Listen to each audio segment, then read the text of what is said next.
तो दोस्तों इस क्लास को स्किप मत कीजिए क्योंकि ये वीडियो आप लोग के लिए बहुत ज़्यादा उपयोगी होने वाला है। क्योंकि आज के इस वीडियो में आपको कुछ ऐसे प्रश्न लेकर आया हूँ जो यूपी बोर्ड 2025 बोर्ड परीक्षा के लिए बहुत ज़्यादा उपयोगी है। अब ये कैसे मान लेंगे कि ये प्रश्न बहुत ज़्यादा उपयोगी है, क्योंकि जो भी आता है ये कहता है कि ये प्रश्न बहुत ज़्यादा उपयोगी है और पेपर में जब जाते हैं तो एक भी प्रश्न नहीं आते हैं।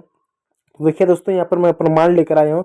जो प्रश्न पूछे गए वो वेरी इंपॉर्टेंट प्रश्न है और हर साल पेपर में पूछा गया, उसके मैं नीचे आपको प्रमाण भी देता चलूँगा ताकि आपको ये निश्चित रहे कि ये प्रश्न कितना ज़्यादा इंपॉर्टेंट है। और दूसरा, आप अवतार विद्या पढ़ते होंगे तो वहाँ पर जाके ये प्रश्न दे सकते हैं। एट इज इट, इस तरह के ही प्रश्न आपको वहाँ पर मिल जाएंगे और नीचे आपको क्या वर्ष दिया रहेगा। इसलिए क्लास को स्किप मत कीजिएगा, वीडियो पूरा देखिएगा क्योंकि यहाँ से आपके 5-7 नंबर के सवाल सही होने वाले हैं बोर्ड परीक्षा में। तो इसी के साथ आपके मोबाइल स्क्रीन पर पहला प्रश्न, कपास की खेती के लिए निम्नलिखित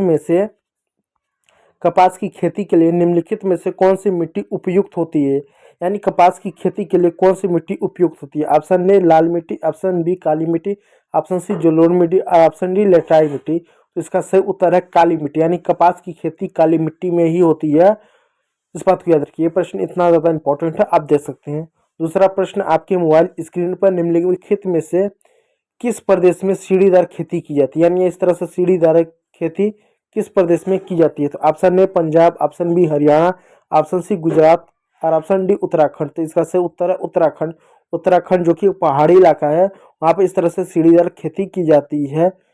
और ये देख सकते हैं, ये भी प्रश्न बहुत ज़्यादा इंपॉर्टेंट है। आप देख सकते हैं वर्ष 2024, 23, 22 में लगातार पूछा गया है।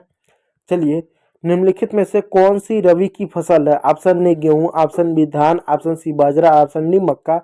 तो इसका सही उत्तर है गेहूं। गेहूं जो है रबी की फसल, यानी ये ठंड के समय बोया जाता है और वसंत के समय ये काट लिया जाता है। यानी ये अक्टूबर नवंबर में बोया जाएगा और फरवरी और मार्च के महीने में इसको काट लिया जाता है।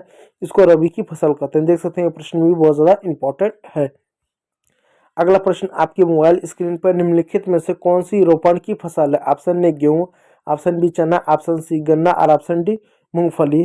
तो इसका सही उत्तर है दोस्तों मूंगफली जो है वो रोपण की फसल है, यानी इसको रोपण की फसल कहा जाता है। ये भी प्रश्न बहुत ज़्यादा इंपॉर्टेंट है। और बाकी यहाँ पर दे सकते हैं, बचा हुआ है यहाँ पर आपके लिए, निम्नलिखित में से कौन सी एक फलीदार फसल है। ऑप्शन ए मोटे अनाज, ऑप्शन बी ज्वार, ऑप्शन सी दालें और ऑप्शन डी चावल। तो इसका सही उत्तर है दालें। यानी जो दालें होते हैं उनको फलीदार फसल कहा जाता है, क्योंकि जैसे दालें हुए, मूंगफली हुआ, चना हुआ, मटर हुआ, इनको फलीदार फसल कहा जाता है क्योंकि इनको तोड़ा जाए तो 2 टुकड़े में हो सकते हैं, इसलिए इनको फलीदार फसल कहा जाता है। वीडियो देखने के लिए बहुत बहुत धन्यवाद। यदि वीडियो अच्छा लगा हो तो लाइक कीजिएगा और चैनल को आप सब्सक्राइब कर सकते हैं।